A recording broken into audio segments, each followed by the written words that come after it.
Hey everyone, back with Exodus chapter 17 talks about water from the rock. And it says all the congregation of the people of Israel moved on from the wilderness of sin by stages, according to the commandment of the Lord, and camped at Rehoboam. But there was no water for the people to drink. Therefore the people quarreled or fought with Moses and said, "Give us water to drink." And Moses said to them, "Why do you quarrel with me? Why do you test the Lord?" But the people thirsted there for water. And the people grumbled against Moses and said, "Why did you bring us out of Egypt to kill us and our children and our livestock with thirst?"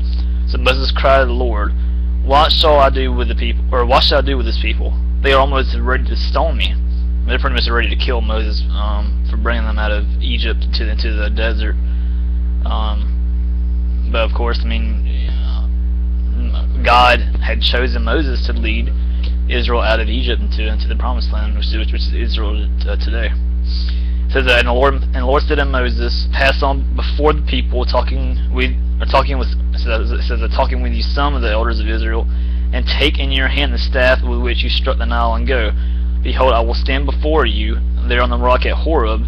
You shall strike the rock, and water shall come out of it, and the people will drink." And Moses did so in the sight of the elders of Israel.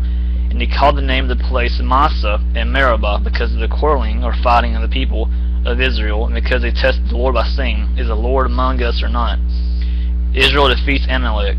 Then Amalek came and fought with Israel at Rehoboam. So Moses said to Joshua, choose for us men, and go out and fight with Amalek." Of course, if later on, whenever Moses dies, right before he dies, God tells Moses to choose Joshua, because Moses dies because he actually sins against God right here. Whenever you struck the rock with water, he actually sinned against God, and what had happened was God told Moses that he would not enter into the Promised Land, but God did show Moses what it looked like. Before he died, and before Moses died, God told Moses to choose Joshua to be the leader of Israel. So whenever Moses died, Joshua actually led Israel across the Jordan River into Israel today to fight against the Canaanites that were there, or the Satanists that were there possessing the land. And God overthrew the Canaanites, but Israel took the land. So there you go. So of course the land belongs to Israel, not the Muslims or the Palestinians. But anyway, it says, let's see, so Moses said to Joshua, "Choose for us men, and go out and fight with Amalek. Tomorrow I will stand on the top of the hill with the staff of God in my hand." So Joshua did as Moses told him, and fought with Amalek, while Moses and Aaron and Hur went up to the top of the hill. Whenever Moses held up his hand, Israel prevailed, and whenever he lowered his hand, Amalek prevailed. But Moses' hands grew weary or tired. So they took a stone and put it under him. And he sat on it, while Aaron and Hur held up his hands, one on one side and the other on the other side. So his hands were steady until the going down the sun.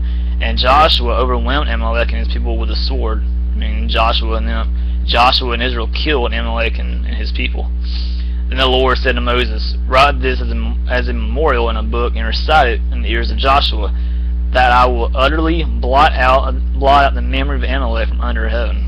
So God totally destroyed Amalek by, of course, using the Jews, by using Joshua and the Israelites by destroying Amalek. And Moses built an altar and called the name of it, "The Lord is my banner," saying, "A hand upon the throne of the Lord. The Lord will have war with Amalek from generation to generation." So and of course that's still going on today. I mean, all you gotta do is look at the Jews, which is Israel. You look at the surrounding Muslim nations. I mean, they're always at war with each other, especially Israel and the Palestinians. They've been at war ever since creation. They've been at war, so it's nothing really new between them two. But I mean, and that's true. It says from generation to generation. So I mean, Israel and Palestinians have been fighting with each other ever since the dawn of creation, pretty much. So there's nothing new there. But anyway, chapter 18 is next. It talks about Jethro's advice, and I'll be right back with that.